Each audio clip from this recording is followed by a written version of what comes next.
बिस्मिल्लाहिर्रहमानिर्रहीम अस्सलाम वालेकुम। आज की वीडियो में बात करेंगे पीएमटी स्कोर आप लोग अपना 32 से कम कैसे कर सकते हैं। वीडियो पूरी देखना। अगर आप हमारे साथ रब्ता करना चाहते हैं, कोई भी मशवरा करना चाहते हैं, कोई आईडी कार्ड चेक करवाना चाहते हैं, तो बगैर फीस के, बगैर किसी लालच के आप हमसे भी दिए गए व्हाट्सएप नंबर पर रब्ता कर सकते हैं। आज की वीडियो में बताएंगे पीएमटी कैसे काम होगा। वीडियो अच्छी लगती है तो लाइक कीजिएगा और वीडियो पूरी देखना। चलें आज की वीडियो को शुरू कर लेते हैं। पीएमटी स्कोर कम करने का क्यों आपको कह रहा हूं, क्योंकि अगर आप लोगों का 32 स्कोर होगा या 32 से कम होगा तो आप बीआईएसपी का हिस्सा बन जाएंगे, आप एलिजिबल हो जाएंगे, आप बेनजीर इनकम सपोर्ट प्रोग्राम में अहल हो जाएंगे, आपको पैसे मिलेंगे।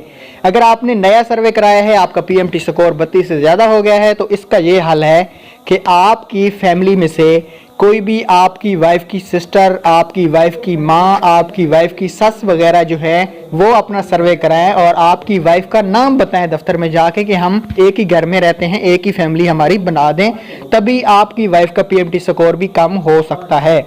या आपका कोई नया बच्चा है, उसका बेफारम नहीं बनवाया तो वो बनवाएं और दोबारा दफ्तर में जाएं वो बेफारम लेके, तो आपका पीएमटी स्कोर इस सूरत में भी कम हो जाएगा।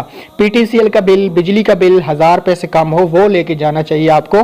उसके अलावा आपको फोन नंबर वो बताना चाहिए जिस पे आपका 1000 रुपए से ज्यादा लोन ना हो, मतलब आपका इजी लोन ना हो और जैज कैश ना हो। ऐसी सूरत में आपका पीएमटी स्कोर कम हो सकता है, वरना आपका कभी भी कोई और हल नहीं है। किसी को पैसे देने की जरूरत नहीं है, किसी की मिन्नतें करने की जरूरत नहीं है। Thanks for watching.